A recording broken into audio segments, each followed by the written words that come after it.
Fakta ini jarang dibandingkan antara Malaysia dan Indonesia.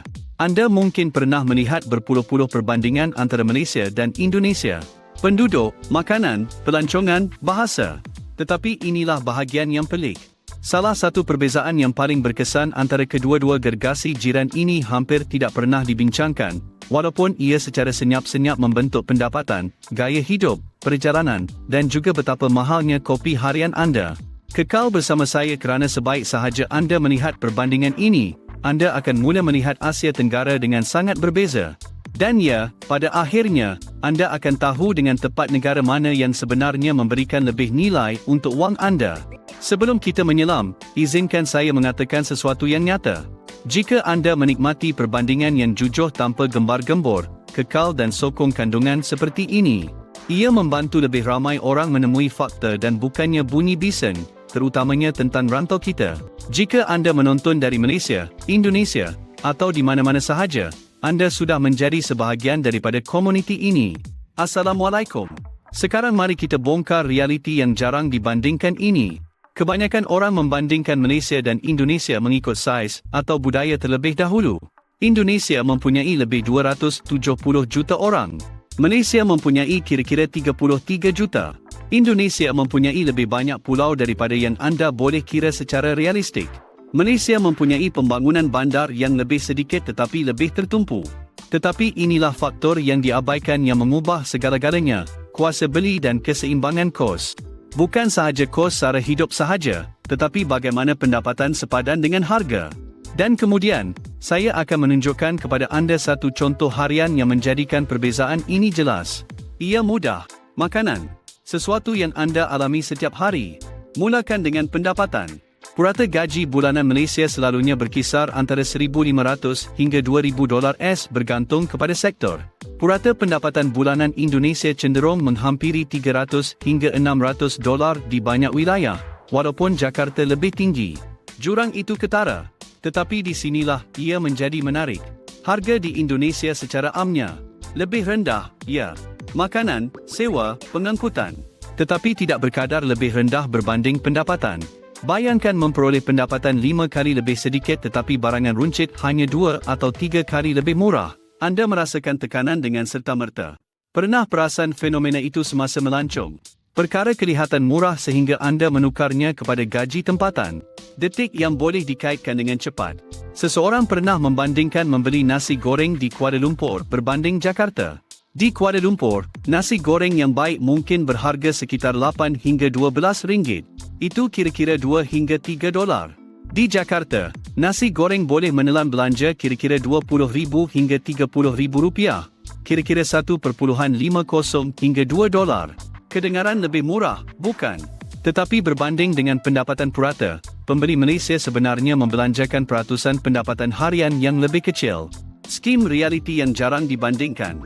Dan di sinilah orang mengangguk kerana ia masuk akal. Ya, pendapatan penting. Ya, kos penting. Tetapi keseimbangan antara mereka lebih penting. Ingatlah perkara itu kerana perbandingan seterusnya menjadi lebih mengejutkan. Mari kita bincangkan infrastruktur dan kemudahan harian. Malaysia melabur banyak dalam jalan raya, kereta api, dan perancangan bandar sebelum ini. Rangkaian kereta api, lebuh raya dan lapangan terbang Kuala Lumpur mencerminkan pembangunan berpendapatan sederhana yang berterusan.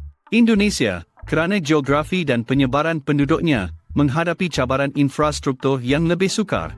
Beribu-ribu pulau bermakna kos logistik meningkat secara semula jadi. Bayangkan ini. Memesan elektronik di Malaysia selalunya bermakna penghantaran cepat dalam beberapa hari di seluruh wilayah semenanjung. Di Indonesia, bergantung pada lokasi pulau, kos dan masa penghantaran boleh melonjak dengan ketara. Itu juga menjejaskan harga barangan import. Anda mungkin berfikir, baiklah, tetapi ekonomi Indonesia berkembang pesat. Benar, pertumbuhan telah kukuh, terutamanya dalam sektor digital. Adegan permulaan Jakarta sedang berdebar-debar.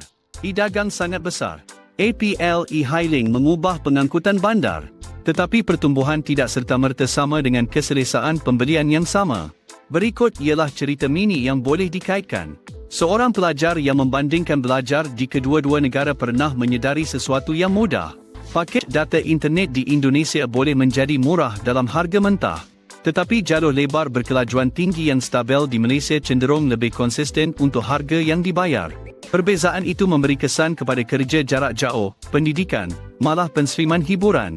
Perincian kecil, kesan gaya hidup yang besar. Dan bercakap tentang gaya hidup, perumahan mewujudkan kontras lain yang jarang dibincangkan dengan betul. Pasaran perumahan Malaysia menawarkan lebih banyak pembangunan kediaman terancang dengan utiliti piawai di banyak kawasan bandar. Indonesia juga mempunyai perumahan moden yang mengagumkan, terutamanya di pinggir bandar Jakarta, tetapi perumahan tidak formal masih mewakili bahagian yang lebih besar disebabkan oleh kepadatan penduduk. Bayangkan dua profesional muda.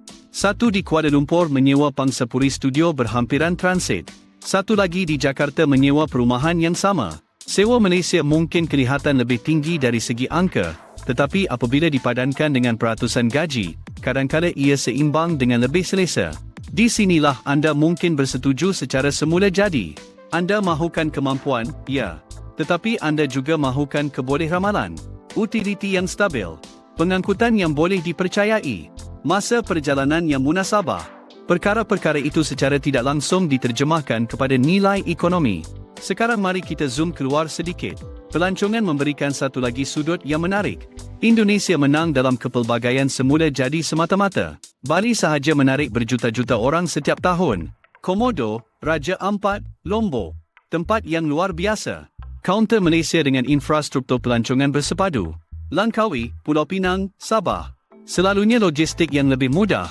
Kadang-kadang harga yang lebih tinggi sedikit, tetapi akses yang lebih lancar. Berikut ialah sesuatu yang lucu yang disebut oleh pengembara.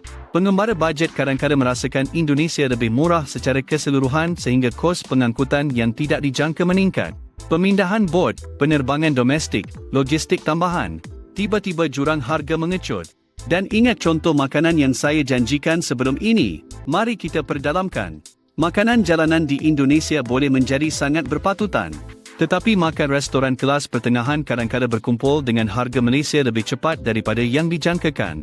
Sementara itu, medan selera Malaysia menyediakan harga yang agak konsisten di seluruh bandar, menjadikan belanjawan lebih mudah.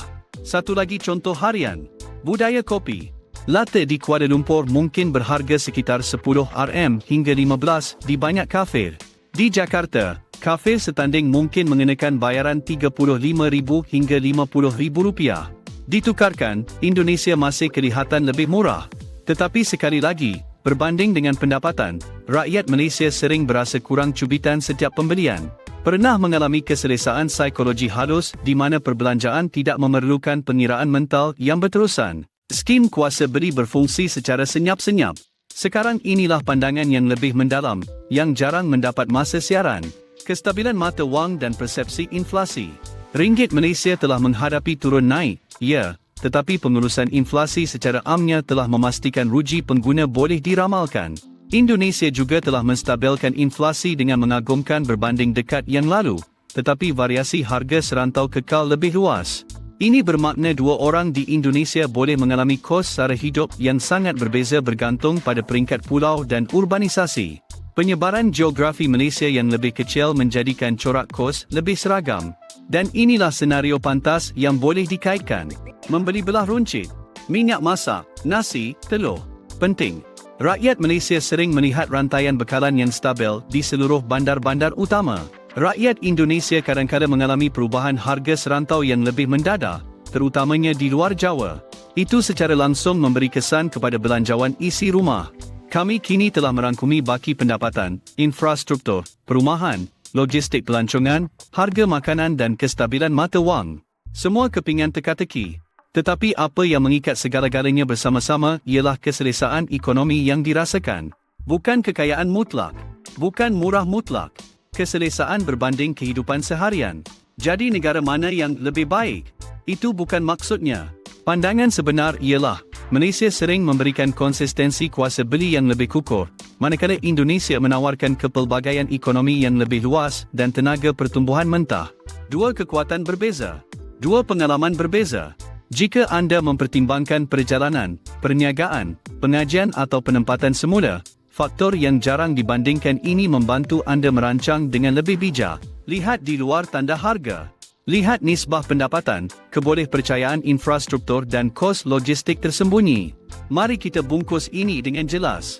Pertama, harga yang lebih murah sahaja tidak menjamin kehidupan yang lebih mudah. Baki pendapatan lebih penting. Kedua, konsistensi infrastruktur secara senyap-senyap mempengaruhi perbelanjaan dan kemudahan harian. Ketiga, Malaysia cenderung menawarkan keselesaan pembelian yang lebih stabil, manakala Indonesia menawarkan skala, peluang dan kepelbagaian. Jika perbandingan ini mengubah cara anda melihat Asia Tenggara walaupun sedikit, skim matlamatnya. Tinggalkan pendapat anda di bawah. Negara manakah yang lebih mengejutkan anda dalam perbandingan ini?